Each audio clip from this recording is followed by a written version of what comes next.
What's up, booktube? Welcome back. My name is Laura if you're new here, and today we're talking about the books that I read in November.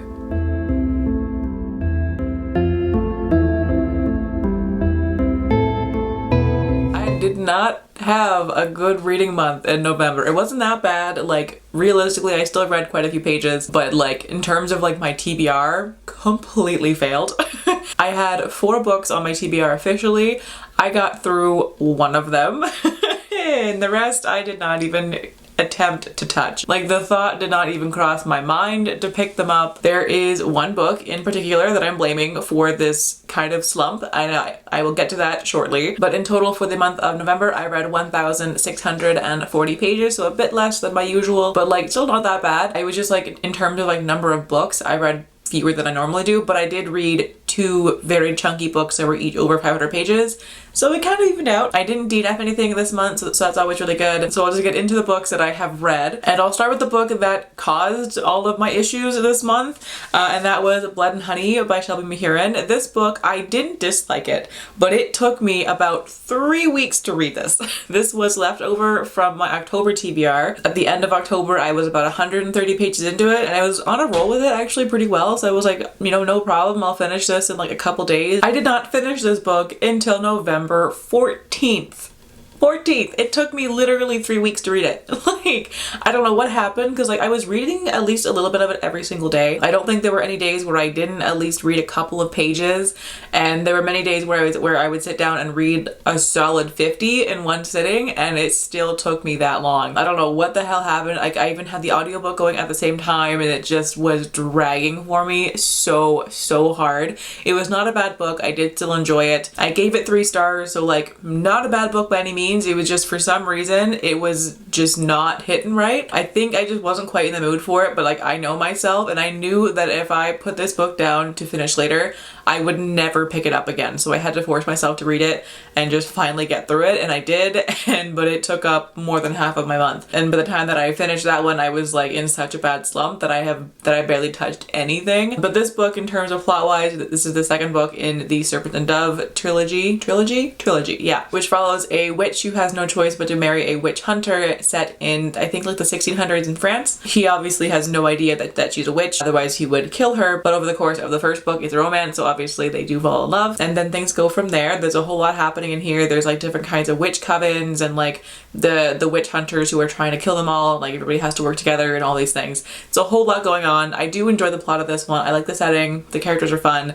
It's just not like my favorite thing in the world. The romance is definitely the best part of it. Like, the steamy scenes are steamy. I do enjoy them. They're very good. But yeah, it's just like, it's not my favorite thing ever, but I don't dislike it. It's just good. You know, it's not great, it's not amazing, but it's good. It's a solid read. They're a good time. They're a nice chunky fantasy. I usually prefer like smaller books. I struggle with big books. Like, clearly it took me so long to read this one, but I am glad that I finally got to this one, and then I just have 1 book left in the series, and then I will be finished with it, and then I can just enjoy looking at them on my shelves with their beautiful covers. So yeah, so there's that one. That was the first one, and the reason for my pain this month.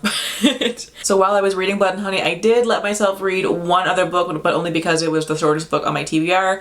It was a novella, and that one was Drowned Country by Tesh, which is the sequel to Silver in the Wood, which I read last month. This one was lots of fun. I really enjoyed it. I gave it 3.5 stars. This duology is not like my favorite thing ever, but I do still quite enjoy it. I just think that they shouldn't be novellas, you know? But these ones follow the myth of the Green Man. It follows our main character, whose name is Tobias, and he has been the Green Man, the like watcher of these ancient woods, for 400 years, and he's been there for so long that he's now seen as a myth and a legend, but like nobody knows that is actually him. And then one day, a man named Silver, who is a folklorist, he comes to town because he is obsessed with the legend of the Green Man, and he and Tobias strike up a friendship because Tobias just happens to know a bunch of information about the Green Man legend, coincidentally, of course, and the two become friends, as well as start a budding romance. For the first book, it wasn't so much about the plot of it, it was more so about like the legends and the lore, as well as them getting to know each other. That was most of the first book, and then there was like a whole bunch of plot just thrown in right at the very end, and it felt very rushed. So I was kind of hoping that the second book would like follow up with, you know, the ending of the first book, but it was like a huge time skip, and it ended up being like a totally different kind of thing. The second book was kind of a roller coaster for me because like,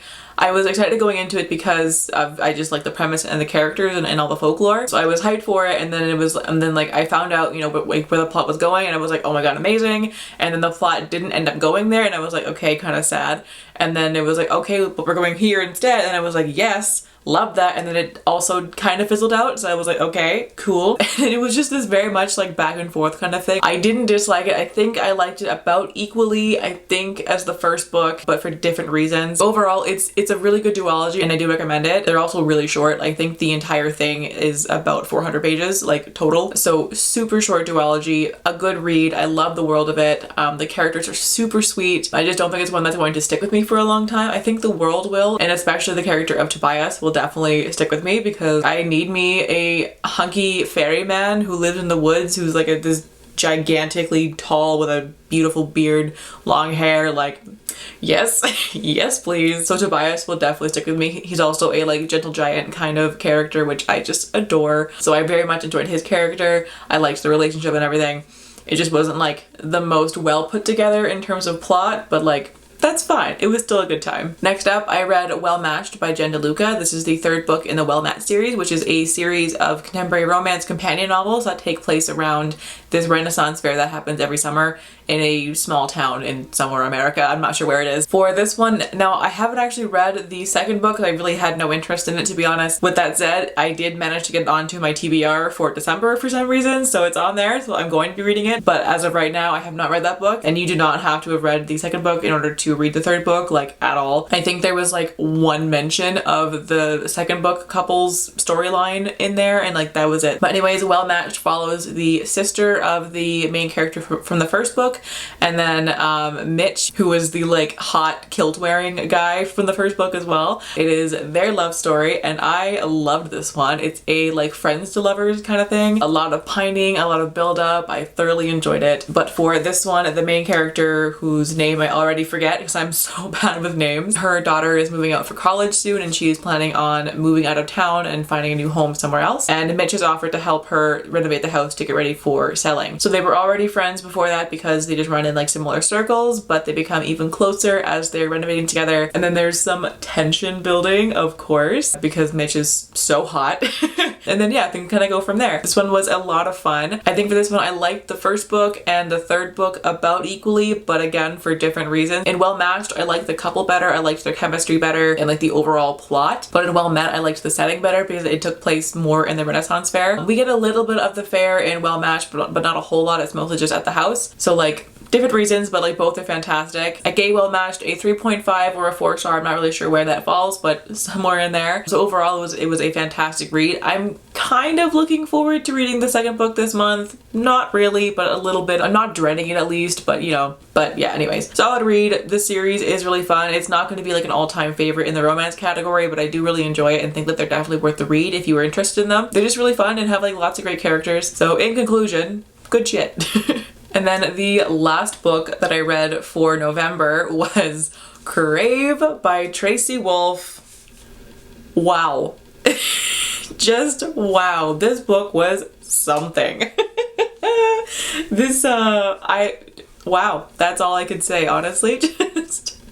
This was ridiculous in the absolute best possible way. This was such a fun book. So basically, if you have not heard of this series somehow, it's about a teenager whose parents have just died in a car accident, and she is going to live with her uncle, who is the headmaster of this like super elite prestigious boarding school in the middle of freaking Alaska for some reason. So she gets to the school having no clue what's really going on there, and soon learns that everybody in this school are vampires or werewolves or something of that sort. This was such a ridiculously stupid book, but it was so good. This feels like modern Twilight. They literally talk about Twilight in this series. It was such a good time. If you do read this book, do not go into it taking it seriously at all. Like, I'm pretty sure it was meant to be stupid and funny. I at least hope the author was going for that, because that's how I was taking it, and just reading it that way, it was such a good time. I recommend this one so highly. I literally laughed out loud several times. I had the physical book as well as the audiobook going together, and I had to pause the audiobook so many times because I was laughing so hard that I couldn't stop and I couldn't hear what they were saying. This was just incredible. It was so dumb. It was, honest to God, the stupidest thing I'll ever read in my life, and I can't wait for more. I read this in 2 days. I had the day off and I sat there and I read 300 pages in one day. I don't ever do that. I do that for contemporary romance novels, but never for any other genre.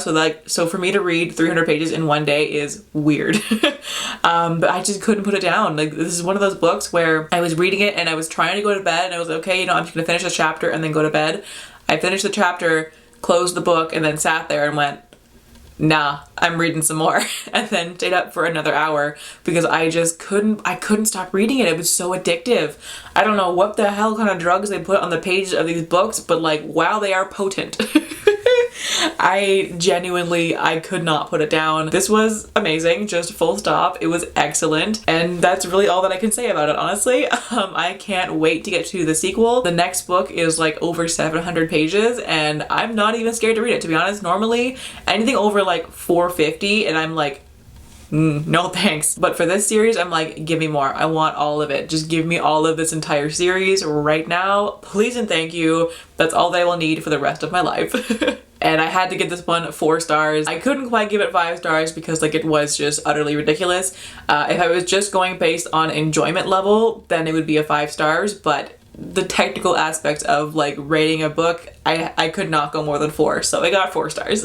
Alright, and those are all the books that I got to for the month of November. Let me know what your favorite thing that you read in November was. I would love to hear your thoughts, or if you've read any of these books, let me know and we can chat about them. But in the meantime, thank you all so much for watching. I hope you're having a fantastic day wherever you are in the world, and I will catch you in the next video. Bye!